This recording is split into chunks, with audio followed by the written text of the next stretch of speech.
Hi guys! Another day, another video na naman na tungkol sa mga bantam. Medyo busy ng mga nakarang araw kaya ngayon lang ulit ako nakakapag-video. So update ko lang yung mga bibigay kong mga sisiyo na mga bantam na apo nito ni ano, pangalan nito? Ni Blaster, apo niya yun.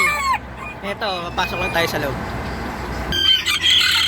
Ito nga pala yung ano, mga bibigay kong sisiyo ng mga banta. Mamimili lang ko rito ng ibibigay kong sisiyo. So napili ko rito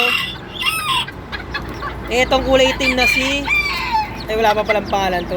Etong kulay itim na to. Ito.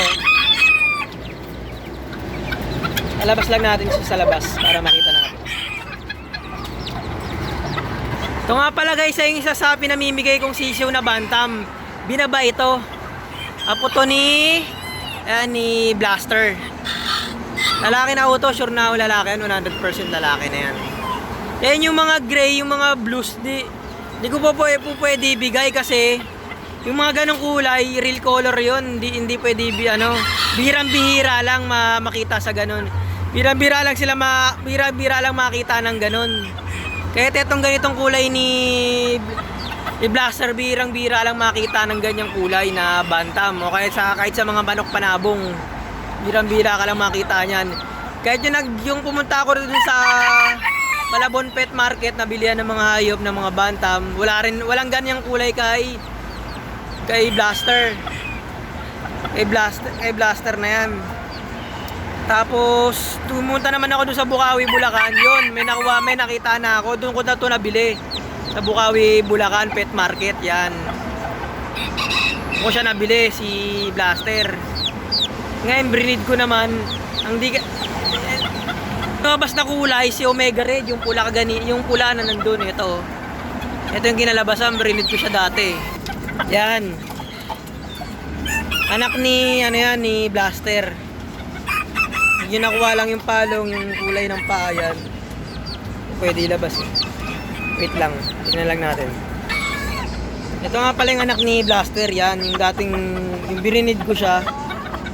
Pinares ko sa yung ganyan ang kinalabasan na kulay.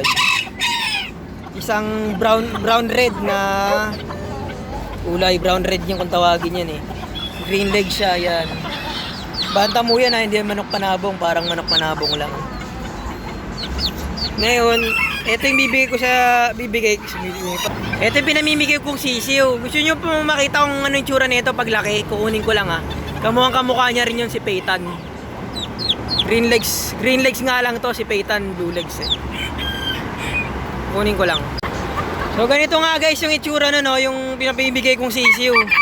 Magiging ganito yung itsura nun. Si Peyton, kamukha ni Peyton yun yung sisiyo na pinamimigay ko eh. Yung ganitong kalaki ko kasing sisiyo o bantam, di na ako nagbibigay ng ganito. Ginagamit ko po to sa sparring.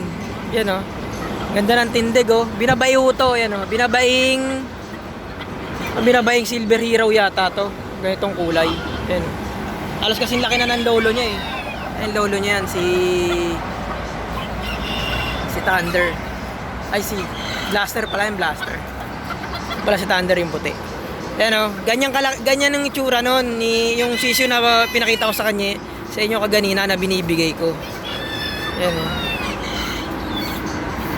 Isang Silver Hero na blue legs. Yun naman green legs, yung kaninang sisiyo. So pag binigay ko sa inyo yun, tsaga-tsaga lang, mapapalaki nyo rin na ganitong itsura. Standard size nga pala to ha. Mga pwedeng sabong na mga bantam, standard size, binabae. Binabae rin yun yung sisiyo na yun. Papakita ko naman sa iyo yung mga sisiyo na hindi ko pwede kasing ibigay eh. Pasensya na lang sa inyo.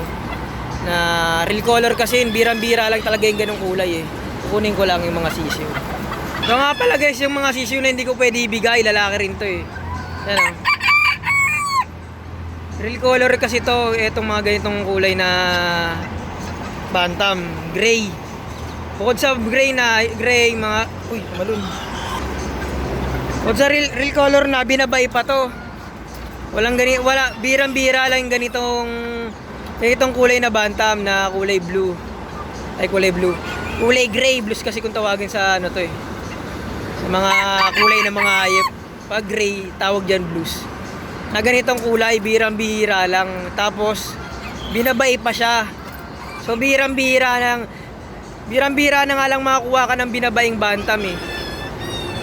Pag ako bumibili ng bantam, bihira pa ako makita ng binabaing bantam doon sa mga pet market na mga ano, bilihan ng bantam. Birang-bihira pa ako makita ng mga binabay.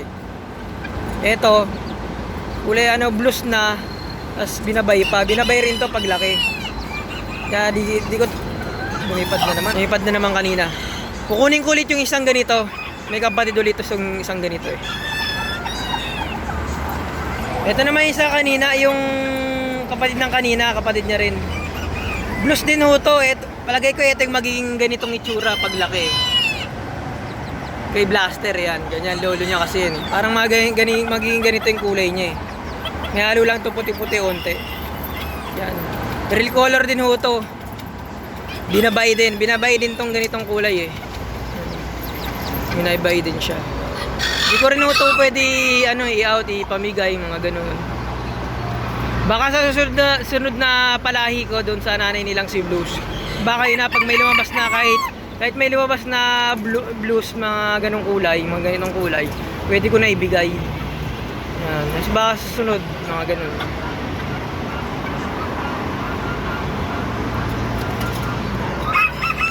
O nga pala, yung pinabibigay ko nga palang bantam na sisiw na yon, chat na lang kayo kung taga saan kayo. Dito lang pa ako sa Going Maynila lang, pwede tayo mag-meet sa monumento. Kahit mga bandang Muñoz, mga ganon. Basta malapit lang sa Maynila yung kaya ko pupuntahan yan. Bantam mo to, binabay oh. Nga itong katapusan ng February pwede ko na ibigay yun, medyo malaki-laki na sila, kaya nila lang mabuhay yan. Challenge kasi makapagpalaki ng ganitong bantam, yung ang liit-liit na nila lang na mapapalaki mo. Magiging ganyang kalaki yan oh. Bantam. Yan lang guys, yan lang ang aking video. Kung interesado po kayo sa mga ganitong video, mag-subscribe lang po kayo, like and share para marami pa po tayo mapag-usapan tungkol po sa mga bantam. Yan lang po, maraming salamat po sa panonood. Bye po muna!